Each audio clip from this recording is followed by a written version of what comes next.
Bom, e o ano de 2026 acaba de começar e o que chama muita atenção até é um dado que você vê aí na tela, né? A Serasa divulgou valores aí e aproximadamente 80,6 milhões de pessoas no Brasil hoje estão endividadas. Mais de 50%, quase 50% desse total é inadimplente, ou seja, não consegue, né, não está pagando aí as suas dívidas. A dívida tá lá e aí, né, tá esperando caducar a dívida. Para você ter ideia, hoje o Brasil está na faixa de uns 211 milhões de habitantes, ou seja, um terço da população está endividada. Por isso, como você viu no título, o nosso vídeo de hoje é totalmente voltado a tirar essas pessoas desse caminho e botar no caminho correto ali dos investimentos, de uma vida financeira mais saudável. E para isso, a gente separou o vídeo basicamente em 4 partes, 4 etapas que a gente vai seguir passo a passo. Não é mágica, não acontece do dia para noite, mas de pouco em pouco a gente chega lá, né? Um passo de cada vez, uma conquista de cada vez. E o primeiro passo disso tudo, né? A primeira etapa seria acabar com as dívidas. Então, fazer um planejamento realmente para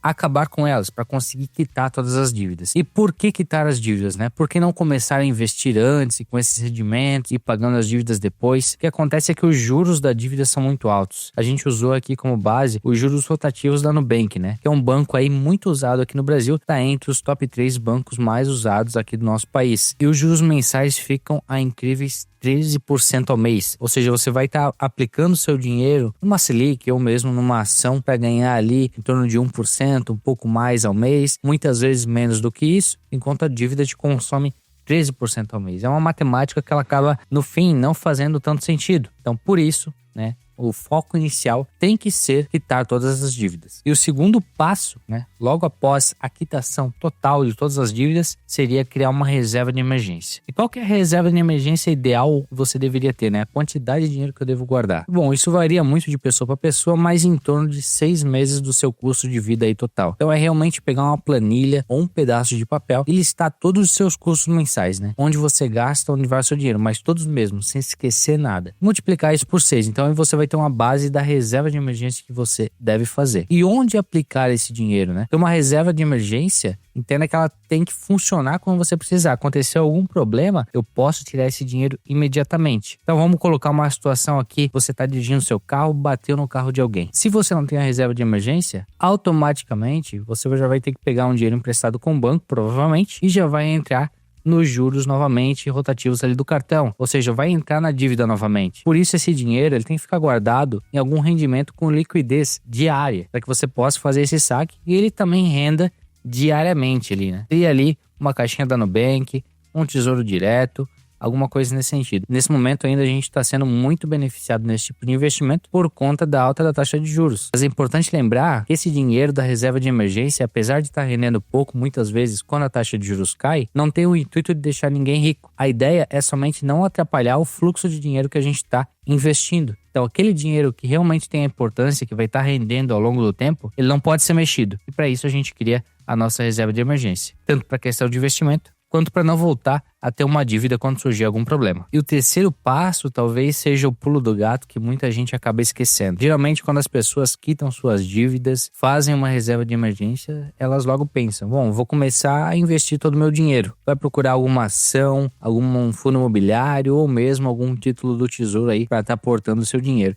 Só que esse valor, esse aporte acaba sendo muitas vezes muito baixo. Então, por mais que você acerte uma ação que vai crescer ou fundo imobiliário que vai pagar bons rendimentos, esse valor acaba sendo pífio ao longo do tempo, porque você não tem um grande volume de aporte. E a ideia da bolsa não é deixar ninguém rico. Tem pessoas que ficam realmente ricas com a bolsa, mas isso dá pra gente contar nos dedos. A bolsa ela é muito mais, e essa é a estratégia que a gente segue aqui no canal também, a bolsa acaba tendo muito mais o intuito de multiplicar o seu patrimônio. Então, quanto mais patrimônio você tem, mais ela vai multiplicar ao longo do tempo. Por isso, o nosso tópico 3 é fazer um investimento em você mesmo. Segundo uma pesquisa da FGV, Fundação Getúlio Vargas, profissionais com superior completo têm um salário em torno de 126% acima de quem não tem. Ou seja, além de ter uma maior facilidade na quitação de dívidas, um padrão de vida um pouco melhor, lá no final do mês, essa pessoa consegue aportar muito mais do que você. E esse aporte de hoje, ao longo dos anos, cria uma bola de neve muito maior. E com isso eu quero te fazer pensar que talvez o melhor ativo não seja a Petrobras, não seja a Klabin, nem seja o Banco do Brasil nesse momento, mas sim a tua capacidade de gerar renda para depois comprar esses ativos e gerar mais e mais. Então invista em você para que nesse momento, depois de todo esse mapa, né, depois de toda essa trilha, o caminho das pedras aí ter sido seguido, você entre no nosso tópico 4, que seria aí sim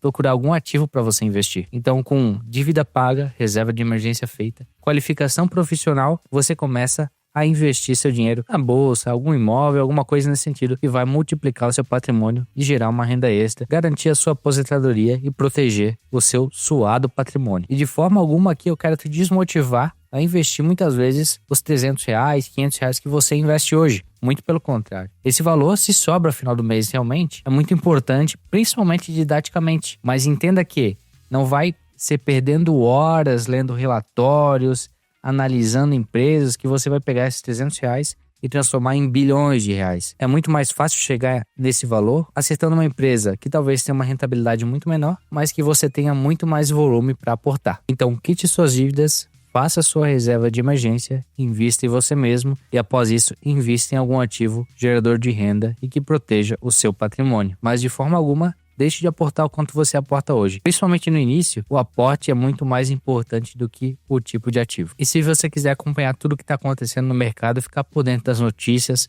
leituras de relatórios, aqui a gente faz comparações de empresas também, se inscreva aqui no canal. Compartilhe esse vídeo, deixa o like no vídeo, se inscreva no canal, compartilhe com mais pessoas para que mais pessoas também fiquem sabendo. Pro vídeo de hoje é isso. Muito obrigado pela sua atenção e até a próxima.